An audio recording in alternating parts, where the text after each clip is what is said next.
Bengal public service commission দ্বারা আয়োজিত বিভিন্ন যে পরীক্ষার ইন্ডিকেটিভ অ্যাডভার্টাইজমেন্ট 2024 ডিসেম্বর মাসে এসেছিল, তার কিন্তু ফুল নোটিফিকেশান আজ অবধি আসেনি। সেই জায়গায় প্রত্যেক পরীক্ষার্থী কিন্তু বারবার এই বিষয়ে জানতে আগ্রহী, এই নিয়ে কি তথ্য পাওয়া যায়।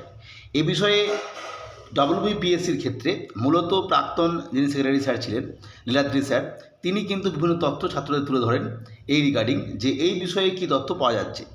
আজকের আমাদের আলোচনা বিষয় WBPSC আয়োজিত যে ইন্ডিকেটিভ অ্যাডভার্টাইজমেন্টগুলো এসেছিল, industrial development officer, live stock development officer, miscellaneous 24, clerkship 24, PSC assistant masters and mistress exam 2025 এবং MVI নন টেকনিক্যাল এবং টেকনিক্যাল যেগুলো ইন্ডিকেটিভ এসেছিল, সেগুলো রিগার্ডিং যে তথ্য স্যার তুলে ধরেছেন সেটা হচ্ছে, স্যার এই মুহূর্তে কিন্তু কোনো নেগেটিভ খবর দেননি।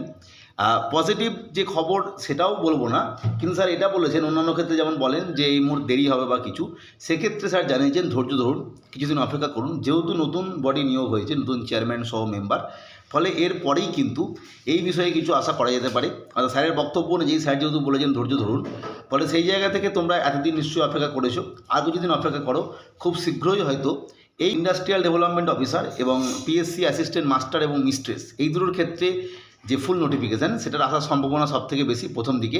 আমি বলেছিলাম প্রথম দিকে WBJS, WBCS, তারপরেই কিন্তু এগুলো আসবে এবং সেই তথ্যই পাওয়া যাচ্ছে যে প্রথম দিকে IDO এবং পরবর্তী ক্ষেত্রে অ্যাসিস্ট্যান্ট মাস্টার্স মিস্ট্রেস এবং তারপরে যেগুলো ইন্ডিকেটিভ আছে আর কি, ক্লার্কশিপ, মিসেলেনিয়াস, এগুলো ধীরে ধীরে আসবে। ফলে অবশ্যই স্যারের বক্তব্য অনুযায়ী যে পড়াশোনা করো, ধৈর্য ধরুন, ঠিক আসবে। চেয়ারম্যান যেহেতু নিয়োগ হয়েছেন, নতুন মেম্বার নিয়োগ হয়েছেন, ধীরে ধীরে এই বিষয়ে নোটিফিকেশান এসে যাবে।